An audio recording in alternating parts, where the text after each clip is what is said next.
Talvez o problema esteja em nós não percebermos o valor dos processos. Sim, porque tudo aquilo que eu faço na minha vida é processual. É processual porque são fatos que estão alinhavados por um objetivo. Processo é isso. É tudo aquilo que está alinhavado, que tem coerência, que tem argumentos, e que depois, quando você olha para ele, é um todo. Não é apenas um detalhe, não, é um todo. O processo, ele vai observar todas as fases daquilo que está sendo analisado. E na nossa vida, minha gente, se nós não tivermos a sabedoria necessária, nós vamos viver a vida sempre esquecendo de que ela é processual, querendo apenas o resultado das coisas. E não é assim. Se eu não me alegrar no processo, a felicidade não será possível para mim. Jung, que foi um grande seguidor de Freud, que depois criou uma forma muito única de ver a psique humana, ele dizia justamente que o ser humano ele fica vivo à medida em que ele é alimentado por um desejo. Se a gente não deseja, se a gente para de desejar, a gente aos poucos vai morrendo. Sim, porque para ele o desejo é um elan vital que nos mantém vivos. É aquele movimento interior que faz com que a gente tenha disposição de acordar todos os dias, de ir trabalhar, de ir viver, de fazer o que a gente precisa fazer, porque um desejo nos alimenta. Jung dizia que quando nós vivemos a satisfação do desejo, pode haver até uma certa frustração. Aí a gente vai descobrir que o melhor do desejo era construí-lo, e nem tanto a sua realização. É daí que nasce aquele ditado popular que o melhor da festa é esperar por ela. Sim, a experiência de você cultivar um desejo, e você pode chamar de outra coisa, pode falar de outra forma isso. Viktor Frankl chamava de sentido da vida. Quando você mantém vivo o sentido das coisas, da existência, daquilo que te faz ser quem você é,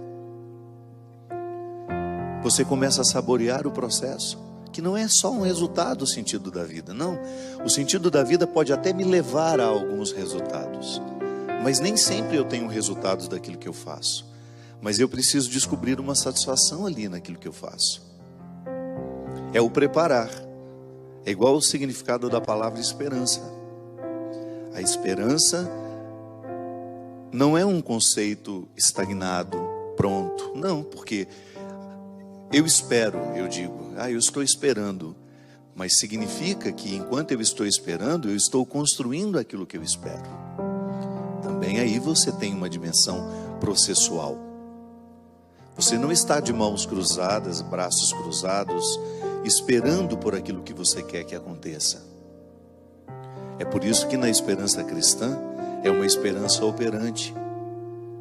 Um conceito que a gente pega de um filósofo não, teólogo, protestante inclusive, Moltmann, dizia de maneira sofisticada que a esperança cristã, ela é operante.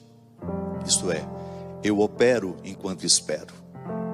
Eu faço, eu construo aquilo que eu estou esperando. Essa é a esperança cristã em relação à eternidade. Às vezes muitas pessoas têm uma certa ansiedade, né, em relação à eternidade. E eu compreendo, nós que somos ocidentais, nós temos uma dificuldade muito grande de lidar com a eternidade, porque nós ocidentais somos muito racionais. Na semana passada eu falava da monja Regina, que é uma hinduísta. E chegou um momento de algumas explicações que ela estava nos dando, e eu percebi que ela ia ficando assim, como que sem graça diante de nós. Aí ela parava e falava, mas isso não dá para explicar. Sim, porque embora ela seja ocidental, ela está vivendo uma religião que tem uma filosofia oriental muito baseada numa capacidade que eles têm de não precisar perguntar racionalmente sobre tudo. Eles convivem bem com a pergunta. Eles não têm tanta necessidade da resposta. E às vezes a fé parece até ingênua. Mas nós que somos ocidentais, com essa necessidade de racionalizar tudo, nós muitas vezes olhamos para a eternidade e queremos entendê-la.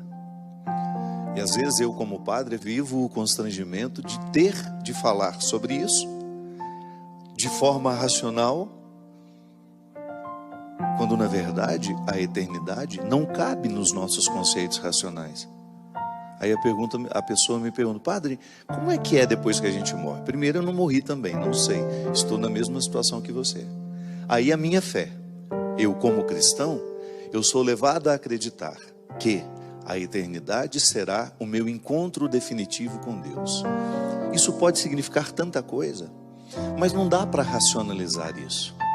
Porque se eu tentar racionalizar, há pessoas que têm necessidade de imaginar o céu igual uma cidade, com ruas, com casas, onde moram os melhores, onde moram os piores. Há pessoas que têm necessidade imensa de pensar o céu como se fosse um lugar igual aqui. Sim, se eu estou falando de eternidade, naturalmente eu preciso esquecer o tempo e o espaço, que são categorias humanas, terrenas. O tempo, esse que a gente olha no relógio. O espaço, essa localização, onde fica essa casa, onde fica a outra casa, onde está essa cidade. Você pega um mapa e você identifica as cidades, os países, os estados. Bem, se eu quiser compreender a eternidade a partir dos conceitos racionais e daquilo que racionalmente eu posso falar, eu vou ficar com uma visão muito mesquinha da eternidade. É por isso que Moltmann dizia que o conceito de esperança é a forma mais justa e honesta que nós temos de pensar a eternidade. A partir dele, eu espero, mas o que eu espero? Não sei. Será uma surpresa. Mas enquanto eu espero, eu preparo, porque a esperança é operante. Tá, mas como é que eu preparo? Vivendo bem. É vivendo bem que nós preparamos a eternidade. Pare de ficar com essa ansiedade, de ficar querendo saber como será depois da morte. Ocupe-se da vida, é a única maneira que você tem de preparar a morte. É a maneira mais justa, mais honesta que você tem de olhar para a sua eternidade, para aquilo que lhe espera, é vivendo bem o momento presente. Por isso que nós não podemos compreender uma religião que nos faz ter desprezo pelo tempo e pelo espaço. Durante muito tempo, vigoraram algumas espiritualidades que ensinavam as pessoas a ter desprezo pelo mundo. Não faz sentido, minha gente. O mundo a que Jesus se referia, vós estáis no mundo, mas não sois do mundo, essa expressão de Jesus para os seus apóstolos não era para que eles desprezassem as coisas do mundo, não, era para que eles soubessem que este mundo é passageiro, essa casa é passageira, este piano é passageiro, este material que nós estamos usando para fazer esse programa chegar até você é passageiro, essa televisão que você está tendo aí diante de você, por onde nós entramos, por onde nós passamos, é passageira. O dinheiro é passageiro, o sucesso é passageiro. Aí Jesus está ensinando que há uma maneira interessante de lidar com o tempo e com o espaço. Tá bom, eu tenho, mas eu não vou me apegar àquilo que tenho, porque tudo isso passa. É igual o apego às pessoas. Eu sei que é muito difícil a gente perder alguém, mas o nosso excesso de sofrimento na perda está justamente em não aprendizado. Nós não aprendemos que as pessoas também serão passageiras na nossa vida. A gente pode até saber, mas a gente não aprendeu. É igual a música. A lição nós sabemos de cor, só nos resta aprender. Sim, tem muita coisa que nós sabemos de cor, mas ainda não aprendemos. Pode ser que se a gente tivesse sido educados desde pequenos a compreender a morte como um processo natural na nossa vida, nós teríamos menos dificuldade no momento em que ela acontecesse ao nosso lado. Mas às vezes a falta de espiritualidade, a falta de vida interior, nos faz a gente ficar apegados demais à matéria e às pessoas. Pois é, são as nossas dificuldades, porque somos ocidentais, somos apegados demais ao tempo, ao espaço, e queremos compreender a eternidade a partir do limite que nós temos. Eu, como professor de escatologia, eu tinha que falar tudo aquilo que a igreja diz sobre céu, inferno, purgatório. Mas eu tinha um desafio a mais, que não era apenas deixar os meus alunos reproduzirem o que a igreja ensina sobre isso. Porque às vezes a catequese, ela pode ser mais uma vez um reforço deste excesso de materialidade. Então, a pregação, ela chega até mim falando do céu, falando da eternidade, e ela pode me sugerir novamente um reforço de que é material. O céu é material, o céu é localizado, o céu está no tempo e no espaço. Não. Então o meu desafio como professor era que nós soubéssemos falar a linguagem sem ficarmos presos a ela. A eternidade é muito mais uma esperança do que um conceito fechado. Tá bom, eu espero. Mas o que eu espero? Não sei. Mas eu vivo bem para esperar. E aliás, a melhor maneira de preparar a eternidade é vivendo bem. Não há outro jeito. Se eu estou atento aos processos que me cercam, a minha vida profissional, a minha vida afetiva, e aí você pode desdobrar-se naquilo que você faz, em tudo aquilo que você tem, nas suas demandas do dia a dia. Se você se propõe a viver bem tudo aquilo que você faz, e o que é viver bem, minha gente? É você ser correto, você ser justo, você ter da compreensão de que não faz sentido você ser um instrumental de injustiça no mundo. Comece, por exemplo, a permitir o ódio morar dentro de você. Comece a permitir a vingança ficar alojada dentro de você. Permita que a vingança, que o ódio, que o rancor comecem a dar ordens às suas atitudes. Sim, porque as minhas atitudes, elas são todas ordenadas por aquilo que sinto e penso. Ou você acha que a sua atitude está deslocada? Não, ela é sempre um fruto do que você pensou e sentiu. E faz tudo dentro do mesmo lugar. É dentro do cérebro que tudo isso acontece. É na mente. Às vezes a gente usa o coração, né, para simbolizar o amor, o sentimento. Sim, não tem problema você simbolizar. Mas é aqui que tudo acontece. Pensamento e sentimento. São eles que dão ordem às minhas atitudes. Tudo aquilo que sai de mim como uma atitude, como um gesto, é fruto do meu pensamento e do meu sentimento. E é por isso que eu preciso ter um cuidado imenso com aquilo que eu penso, com aquilo que eu sinto. E consequentemente com aquilo que eu falo. Porque a fala é justamente a expressão do que você está sentindo e pensando. Se eu não cuido, minha gente, daquilo que eu penso, se de repente eu começo a alimentar, está aqui o João Paulo, boa noite João Paulo, obrigado pela sua presença. Se de repente o João Paulo faz parte da minha ambiência afetiva, eu convivo com ele, e eu começo a alimentar dentro de mim um ódio pelo João Paulo, às vezes sem motivo, e você sabe que isso é possível. Às vezes você pega a implicância de uma pessoa, pega a birra dela, você não sabe exatamente porquê, você não buscou os motivos dessa implicância, dessa dificuldade com aquela pessoa, e você começa a alimentar um sentimento ruim em relação a João Paulo. Eu começo a alimentar o meu pensamento: nossa, gostaria tanto que João Paulo, que ele fosse mandado embora do serviço dele, que não desse certo. Fico sabendo que ele está batalhando por uma coisa, eu ali no silêncio do meu coração fico pensando que eu ficaria muito feliz que aquilo desse errado. Eu tenho certeza que eu estou falando aqui e você está se identificando com o que eu falo. Sabe por quê? Porque nós somos todos iguais. Em algum momento o nosso pensamento colocou-nos contrários a alguém, mesmo que fosse sem motivo. E às vezes tem motivo também. O que eu estou dizendo é que se você alimenta o que você pensa em relação àquela pessoa, e se você está alimentando um pensamento que é nocivo, que é ruim, que prejudica, que é injusto, aí naturalmente aquele pensamento se desdobra num sentimento de aversão, ou às vezes é até o contrário. Começa com o sentimento de aversão e depois você começa a pensar coisas ruins sobre ele. Se você alimenta isso dentro de você, se eu alimento, no exemplo que eu estou dando, se eu começo a alimentar o meu sentimento de rejeição a João Paulo e o meu pensamento de desejar que João Paulo se dê mal, que João Paulo morra, que João Paulo seja prejudicado, eu estou a um passo de ser capaz de fazer um gesto concreto que prejudique a vida de João Paulo. Será, padre? Sim.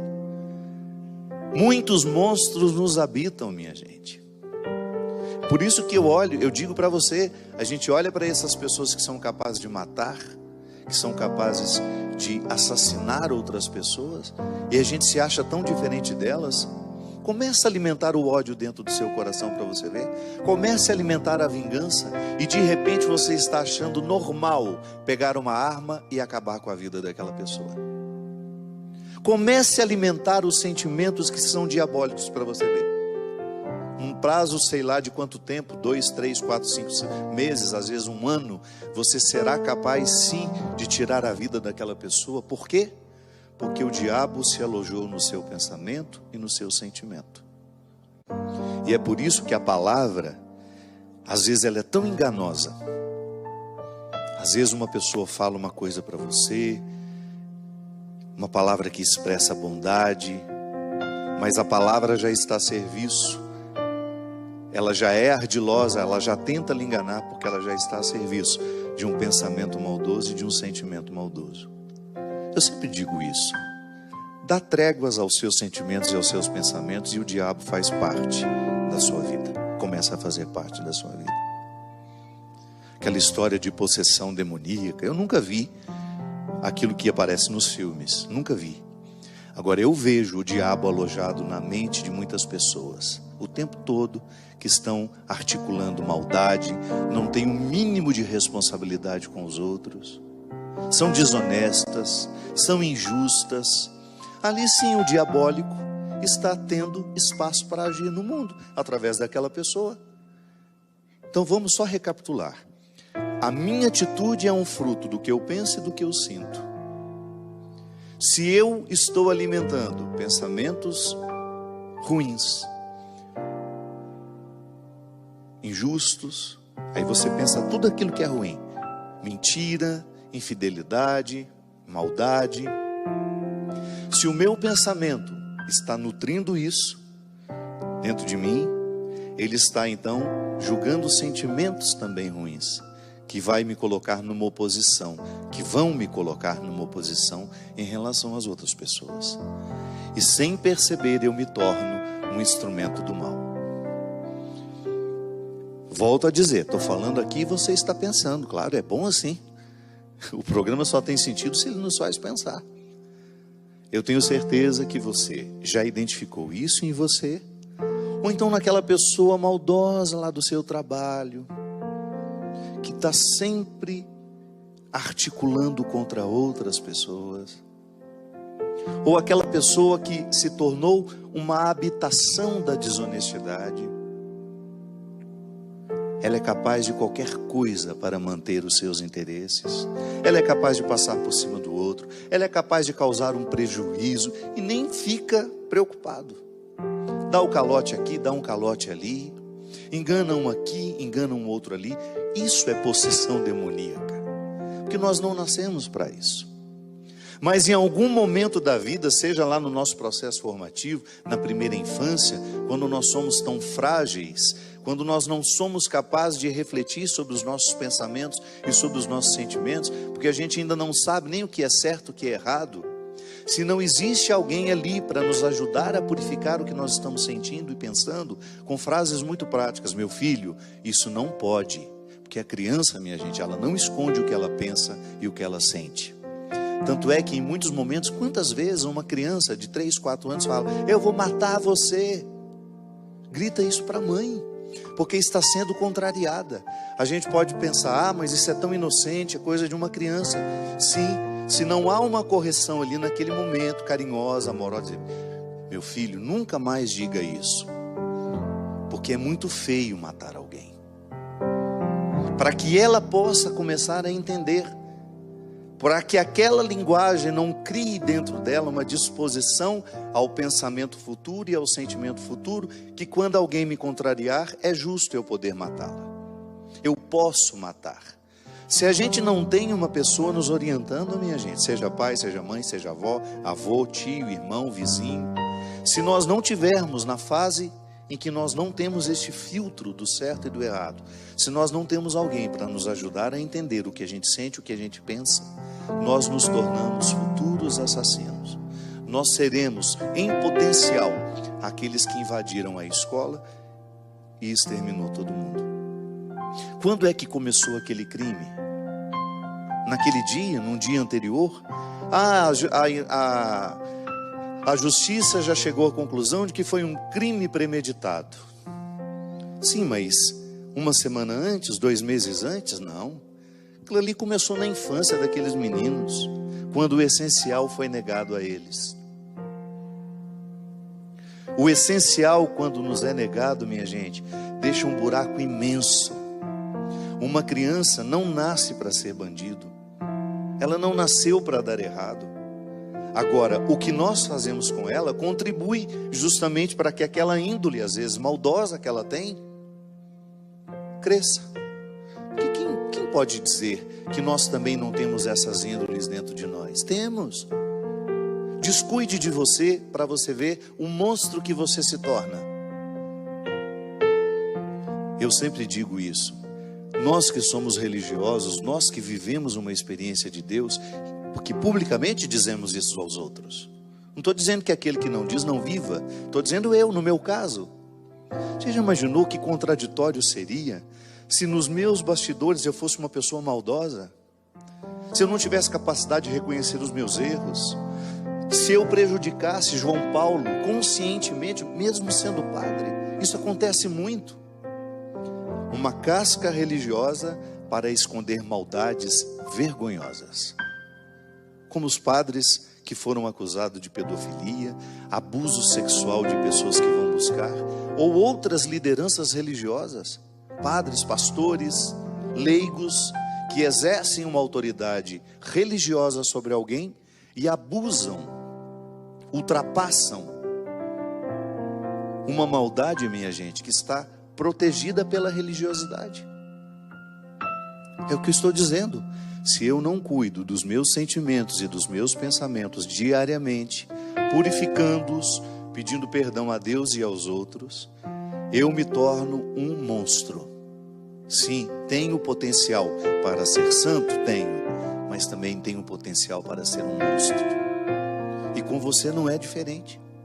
É por isso que você precisa ficar muito atento ao que você sente, ao que você pensa e, consequentemente, ao que você fala, para que você não se torne um obstáculo para si mesmo, para que você não se torne um monstro, para que você possa recolher de você somente aquilo que você tem de melhor e purificar no dia a dia, para que toda essa tendência que você tem a fazer a maldade não cresça dentro de você.